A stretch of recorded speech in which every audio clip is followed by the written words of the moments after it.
سوال ان کا یہ تھا کہ حضرت مسیح موعود علیہ السلام کا ایک الہام ہے کہ جلی اللہ فی ظلل الانبیاء،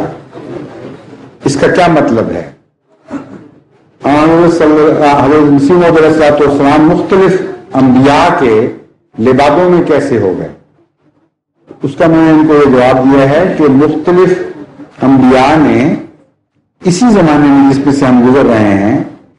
اسی زمانے میں دوبارہ آنے کی پیشگوئی کی تھی۔ مثلا حضرت کرشن نے کل کی جو تصویر کھینچی ہے، حضرت مسلم موعود نے اپنی تفسیر کتاب دعوت الامیر میں اس میں سے اقتباسات درج کیے ہیں، بالکل یہی زمانہ ہے۔ اور حضرت صلی اللہ علیہ وسلم نے جو مہدی کے آنے کا زمانہ نقشہ کھینچا ہے وہ بھی ملتا جلتا ہے انہی الفاظ میں حضرت کرشن کی پیشگوئی سے،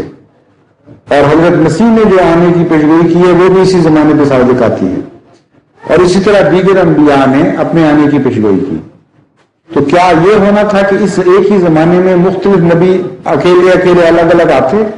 اور اپنی اپنی طرف بلاتے اور خوب لڑتے آپس میں کہ میرا راستہ خدا کا راستہ، وہ کہتا میرا راستہ خدا کا راستہ؟ اس قسم کے تماشے تو خدا نہیں دکھایا کرتا۔ یہ پیشگوئیاں اس طرح پوری ہوتی ہیں کہ ایک آدمی کی شکل میں وہ سارے آ جاتے ہیں، اور اس وقت اس پیشگوئی کی اہمیت یہ ہے کہ جس ذات میں یہ پیشگوئی پوری ہوئی اس کا دعویٰ یہ تھا کہ میں محمد رسول اللہ علیہ وسلم کا غلام ہوں۔ تو عملاً خدا نے تمام گزشتہ انبیاء کو گویا حضرت کے زمانے میں بطور غلام پیدا کر دیا، اور آپ کی فضیلت ثابت ہو گئی۔ میں نے بتایا کہ یہ وہی چیز ہے جو معراج میں رسول کریم صلی اللہ علیہ وسلم کو دکھائی گئی تھی کہ آپ نے تمام انبیاء کی امامت کروائی۔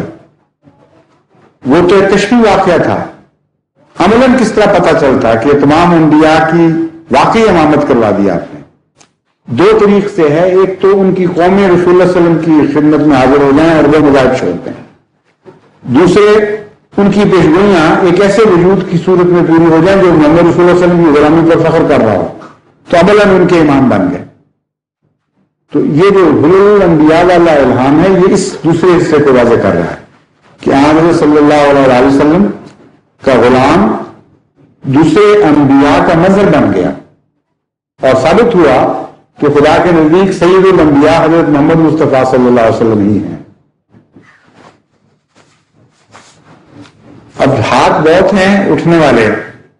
اور وقت بھی تھوڑا ہے، اور پتہ نہیں پہلے کون سا اٹھا تھا، پہلے